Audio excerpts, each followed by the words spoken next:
Nous sommes le 7 mars 2019. Chers téléspectateurs, mesdames et messieurs, bonjour et bienvenue sur cette plateforme de la télévision Renaissance. C'est le journal en langue française. Tout de suite, les titres. Sept personnes ont été appréhendées à Kirundo par la police burundaise. Elles seraient accusées d'avoir lancé des grenades chez les gens qui pratiqueraient la sorcellerie. Le développement de la femme réfugiée sera le thème pour les femmes réfugiées au Rwanda. C'est dans le but de célébrer la journée internationale de la femme célébrée chaque 8 mars de l'année. Voici pour le sommaire.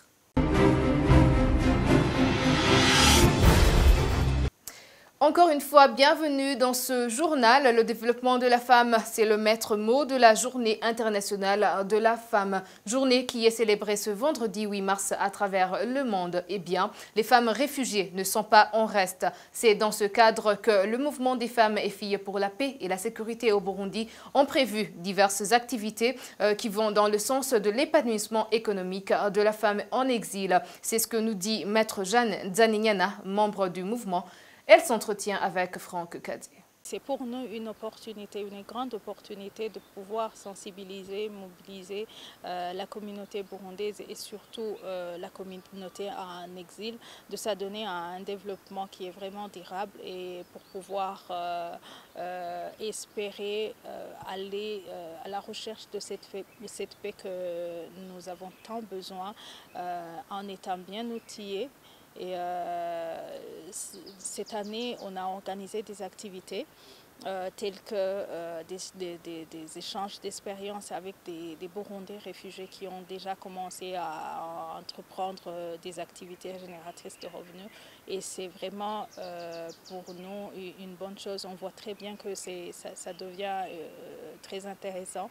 Dans ces activités, on a invité des jeunes, on a invité des femmes, on a aussi donné la place aux hommes pour qu'on puisse échanger sur comment entreprendre, comment faire en sorte que les Burundais en exil puissent être créatifs, innovateurs et essayer de vraiment surmonter cette situation très difficile d'exil que nous vivons actuellement. Quels sont les facteurs qui vous donnent l'espoir que cela sera possible ? Il y a la volonté de la communauté et puis ça fait aujourd'hui 4 ans déjà que nous sommes en exil. Donc quelque part il y a l'attente de rentrer, il y a une réalité, une prise de conscience en fait de chaque réfugié burundais que le temps perdu ne revient jamais et aujourd'hui il est temps qu'on commence à travailler, qu'on commence à prendre notre exil comme je dirais un atout pour nous aider à améliorer notre façon de vivre, notre économie en fait en général. Quelle est la place de l'homme dans ce que vous faites pour pouvoir mieux porter votre voix dans votre lutte ? L'homme, ce sont nos maris, les hommes, ce sont nos maris, ce sont nos frères. Donc pour nous, c'est un partenaire qui doit vraiment être à côté de nous dans ces échanges, qui doit être à côté de nous pour partager l'expérience, mais aussi pour nous donner, nous encourager et pour pouvoir arriver à cette fin que nous souhaitons tant. Quel est le bilan que vous pouvez faire de vos activités qui étaient liées aux journées qui étaient dédiées à la femme et quel a été leur impact ? Le thème de l'année 2018, c'était féministe avant tout et je pense qu'on a pris du temps pour voir où en est en fait les droits de la femme. Si je peux me permettre, j'ai juste à mentionner que jusqu'à maintenant, notre pays traverse une grande crise et il y a beaucoup de violations de droits de la femme en particulier et droits de l'homme en général. Et, on a pris du temps pour encore une fois crier qu'il y a des violations de droits de l'homme dans notre pays, qu'il y a des femmes qui sont encore en train d'être violées. Et au-delà de ça, on a pris du temps pour prendre en charge ces femmes violées dans les différentes missions. C'était aussi une opportunité d'échanger entre nous, les réfugiés, sur notre façon de vivre et de s'entraider. Ces personnes sont arrêtées et montrées par la police burundaise ce mardi. Elles seraient accusées de lancer des grenades sur certaines gens accusés de sorcellerie dans la province de Kirundo. C'est une déclaration de Pierre Nkurikiye, porte-parole de la police. Ce porte-parole de la police met en garde ses acteurs de cesser à faire ce comportement. Suivez-le.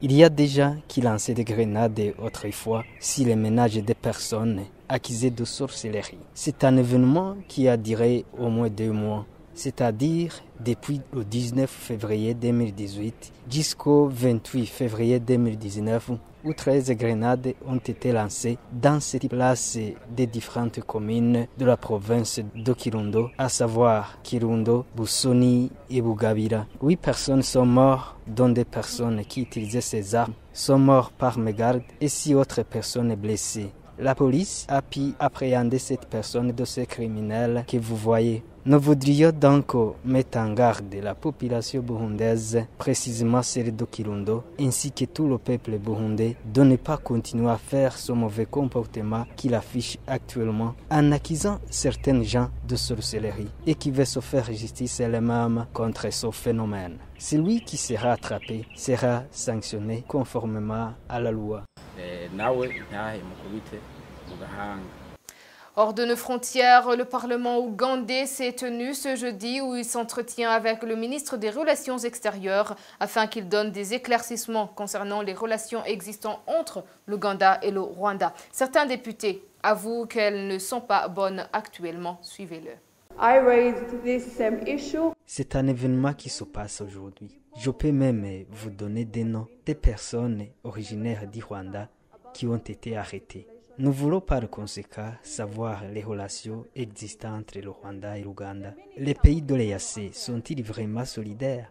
Le ministère des Relations extérieures m'a demandé de suivre ces cas particuliers des gens qui sont expulsés vers leur pays d'origine. Moi, je ne travaille pas pour le centre de traitement des étrangers. Par contre, je peux suivre de près des décisions qui sont prises. J'ai une personne travaillant au Rwanda. Hier, il m'a fait un coup de téléphone et m'a dit qu'ils l'ont informé qu'il n'a pas le droit de continuer à travailler au Rwanda. Le Rwanda et l'Ouganda discutent des problèmes qui les opposent. C'est ce qu'assure le ministre des Affaires étrangères. Selon Dr Richard Sezibera, les 2 pays doivent résoudre 3 problèmes, dont l'emprisonnement des Rwandais et la saisie des marchandises rwandaises en Ouganda. Suivez. Ces problèmes ne sont pas nouveaux, ce sont des problèmes qui viennent de durer près de 2 ans. Ils sont discutés sur des niveaux divers. Comme nous l'avions expliqué, il y a 3 problèmes pour lesquels nous recherchons des solutions. Le premier concerne les Rwandais qui continuent de se faire arrêter et torturer, enfermés dans des lieux tenus secrets en Ouganda. C'est un grand problème. Il y a plus de 190 personnes qui ont été arrêtées dans ces conditions. C'est un problème auquel on n'a pas encore trouvé de solution. Et c'est pour cette raison que nous disons aux Rwandais de s'abstenir d'aller en Ouganda. Le deuxième problème, ce sont les gens qui veulent déstabiliser la sécurité du Rwanda, dont le RNC, les FDLR et autres qui ont leur base en Ouganda et qui collaborent avec certaines autorités. C'est un autre problème. Nous en avons parlé avec l'Ouganda et ça nécessite une solution. Le troisième problème dont nous continuons à discuter, c'est le problème que rencontrent nos commerçants quand ils sont dans ce pays, qu'ils soient de passage ou qui exercent leurs activités. Ceux à qui on retire l'autorisation d'exercer leur travail, ceux dont les marchandises qui transitent sont saisies, enfermés des mois et des mois. Nous demandons pourquoi avoir saisi ces marchandises alors que les documents nécessaires sont là. À un moment donné, certaines sont libérées, d'autres non. Par exemple, aujourd'hui, vous le savez, tout le lait qui passait par l'Ouganda pour d'autres pays a été saisi et c'est un problème qui doit également être réglé. Voilà la situation.